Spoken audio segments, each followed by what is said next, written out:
Hello, we are back with our Batman the Animated Series episodes commentary. My name is Gus, but you can call me BATGUS, and today's episode is gonna be one that I like pretty much, even though I don't think it is on the main lists of best episodes of this TV show. It's an episode called What is Reality? That will feature the return of the Riddler to the series, alright? As usual, let me do my countdown so you can watch the episode along with me if you have your DVD box set or Blu-ray box set or streaming service with Batman the Animated Series playing on, okay? So let's go with me. 3, 2, 1, let's play. And the Warner Bros. Logo is on the screen. And yes, like I said, this is an episode that I personally am very fond of. Since I was a kid, I remember watching this episode in my here in my country in Brazil. We had the Batman the Animated Series playing on Sunday mornings on TV, and this was one of the episodes that I remember recording in my VHS player and having on tape and watching repeated times.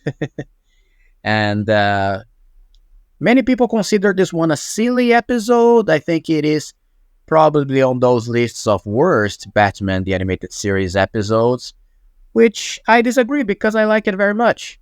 I think it has a different take on a Batman adventure that puts him inside a virtual reality, something that is very fitting with the character the Riddler.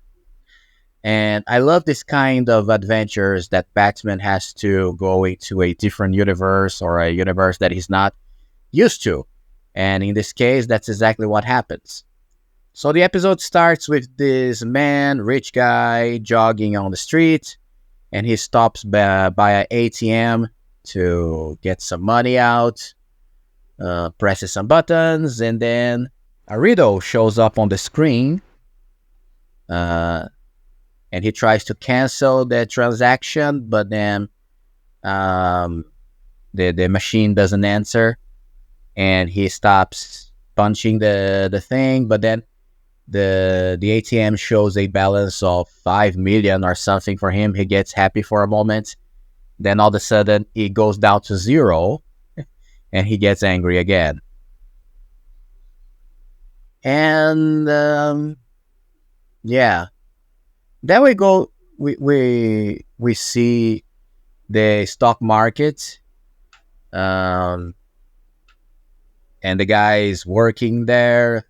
All that chaos with the stock marketing guys, and suddenly we have a riddle also in the screens of the televisions on the market.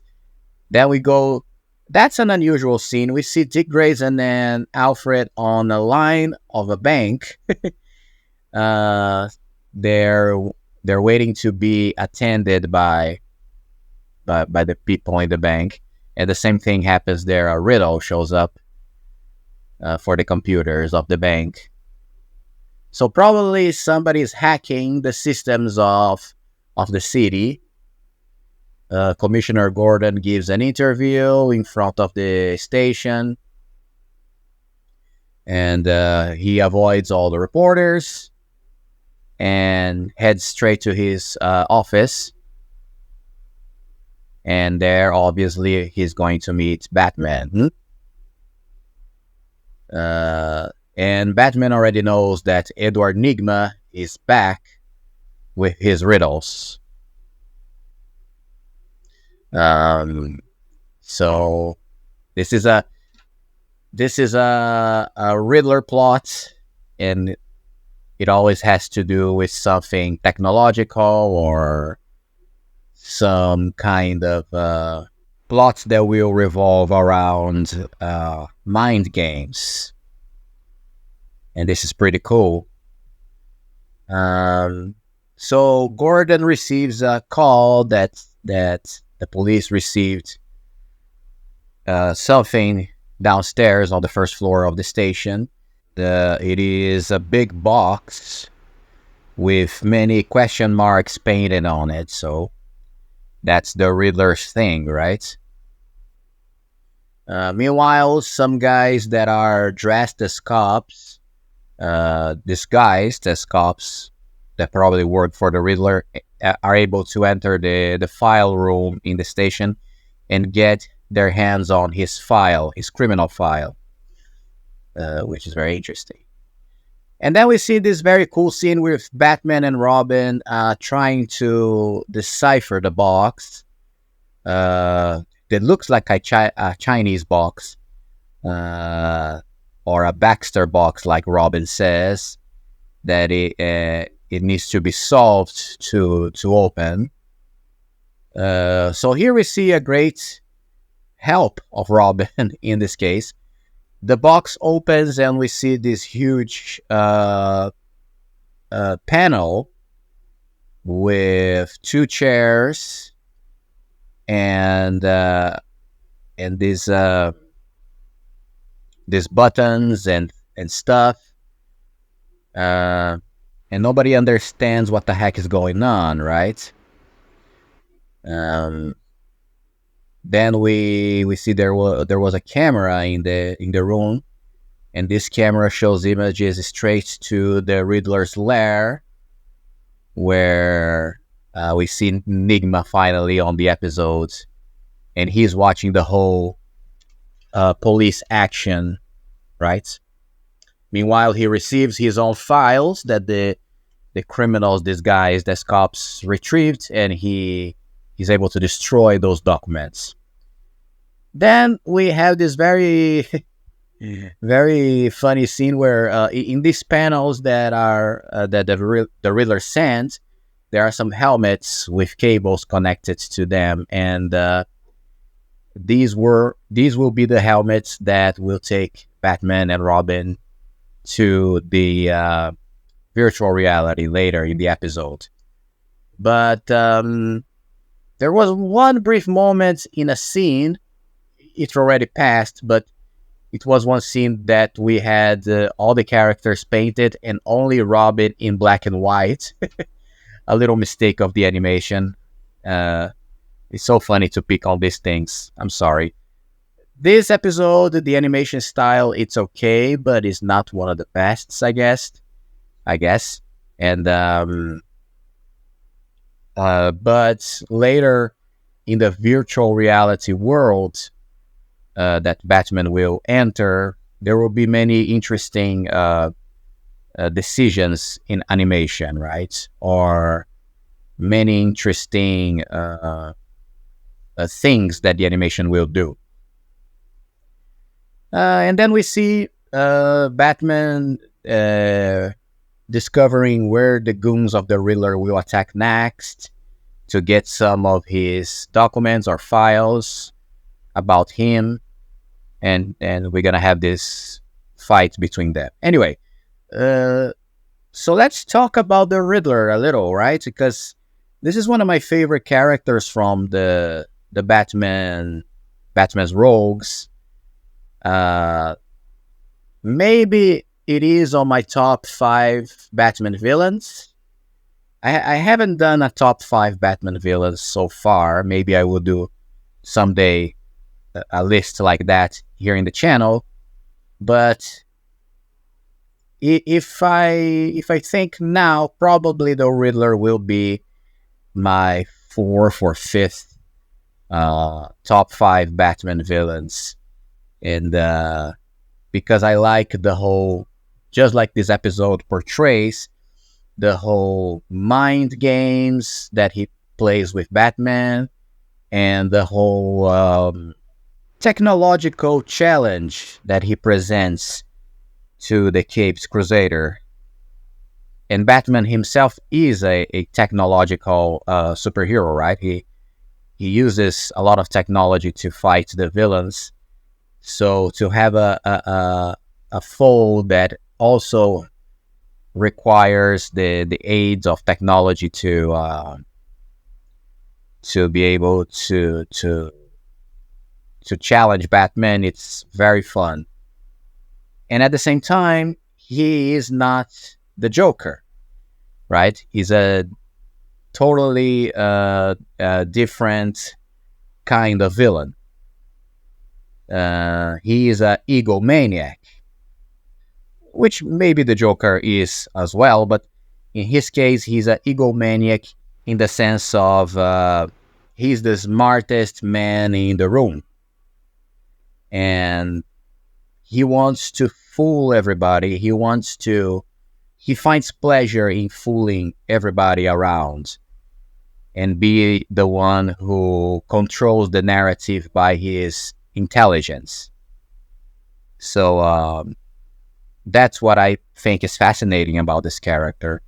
And this was a problem for me in the Batman, Matt Reeves, the Batman.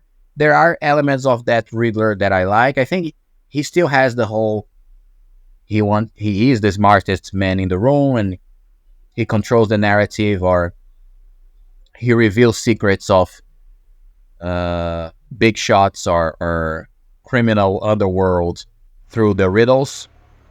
But I didn't like his backstory and the whole boy of the orphanage thing. So I prefer when the Riddler is just this egomaniac, this obsessed villain, this guy who will do whatever it takes to fool everybody, and just be evil instead of, oh my God, he was a poor kid and all that stuff. I don't like that.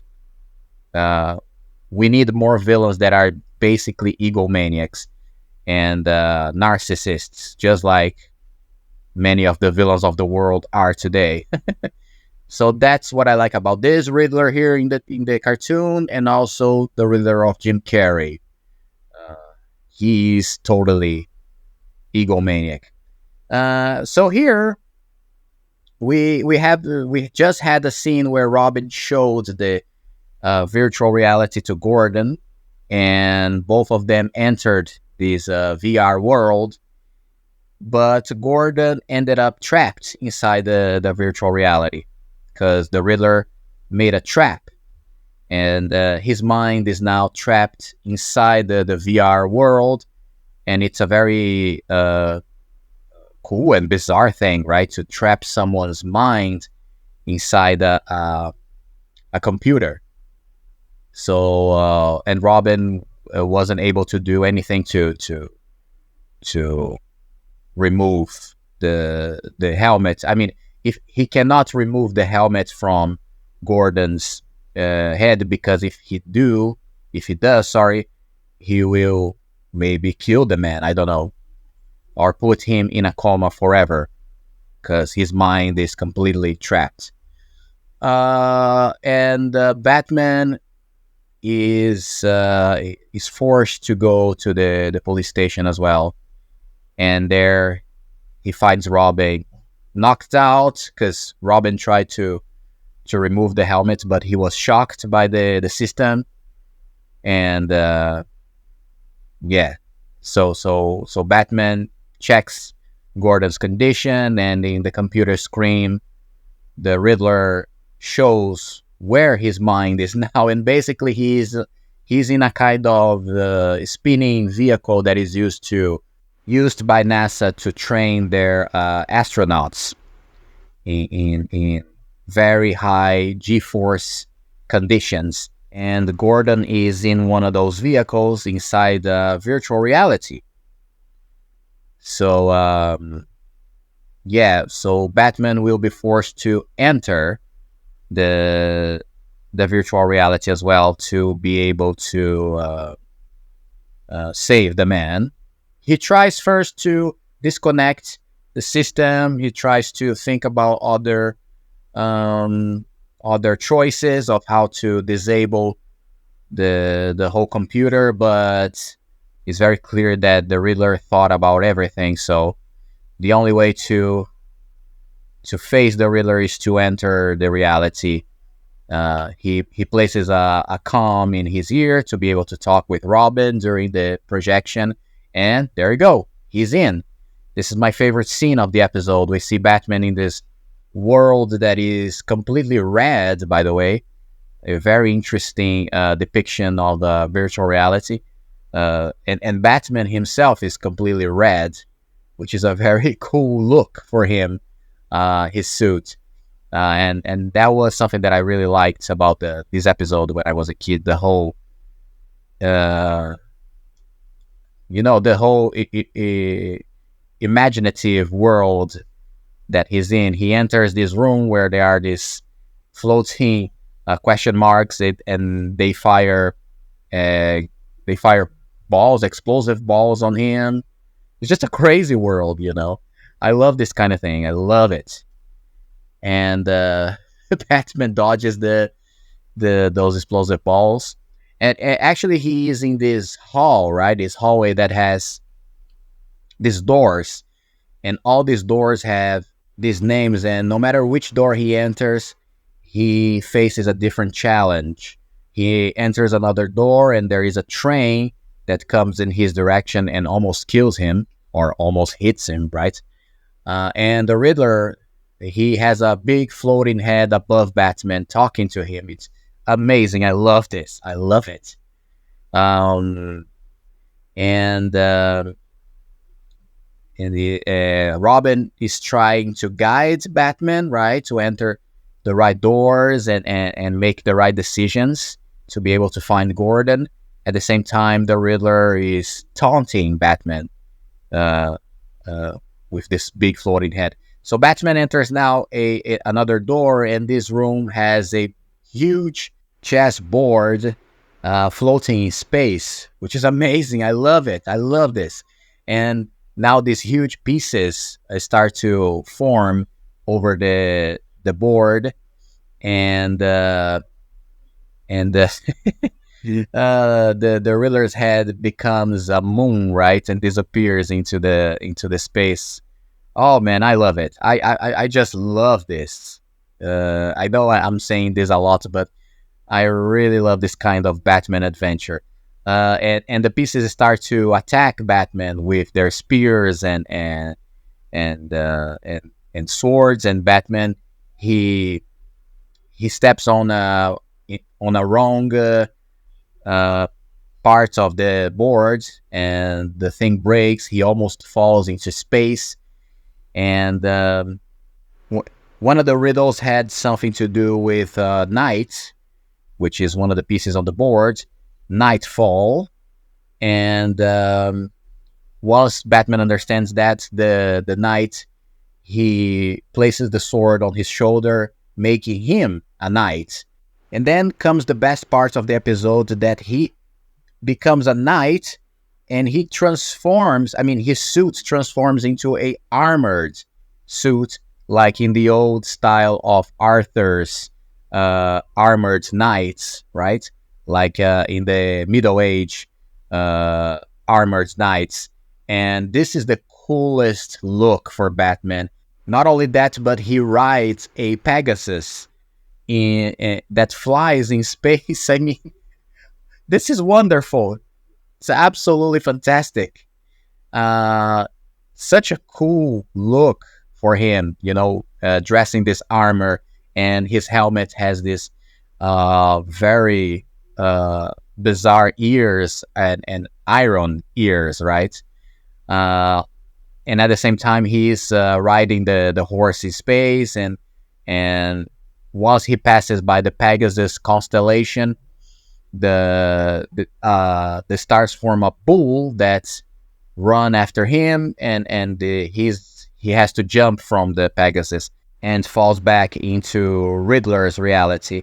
So it lasts very little, this section of Batman wearing an armor, which is sad, because I wish I could have seen him wear this armor the whole episode. It was just so cool. One of the best ideas that the creators had for an episode of Batman. So now we see him falling into reality, that there is a big city of the Riddler, and he has a puzzle box again in front of him. Batman has a puzzle box in front of him, and he has to decipher the box to save Gordon, who is inside the box. And then we have this cool scene as well, where Batman's hands become hammers, and the Riddler gets in his normal size to fight Batman, and both of them start to multiply to fight each other. So we have 4 Batman that become 8 Batman, and the Riddler does the same. So we have now 20 or 30 Riddlers fighting 20 Batman. I don't know. And there is this very cool scene that almost like an army of Riddlers versus Batman fighting each other. And this is what Batman wanted, because once the Riddler had to multiply himself, his mind couldn't be focused anymore and couldn't maintain that world concrete, or couldn't maintain that world solid. So the whole thing starts to melt around. The buildings start to fall. A huge clock that was counting the time that Batman had to save Gordon fell down and melted. Yes, the whole Riddler world fell apart, and the box was disassembled, revealing Gordon inside it. And then Batman was able to save Gordon, and both of them returned to reality. And I love it. I just loved this final section of the episode. I wish we had something like this in live action, a confrontation between Batman and Riddler using virtual reality and using this technological world so that both faced each other. Unfortunately for the Riddler, it was not a good idea to get out of the system so early, because his mind got trapped in the system. And tracking the position of the system, Batman, Robin, and Gordon are able to finally find Edward Nygma in his lair, and they find him almost in a coma, wearing the helmet, which is very shocking and bizarre.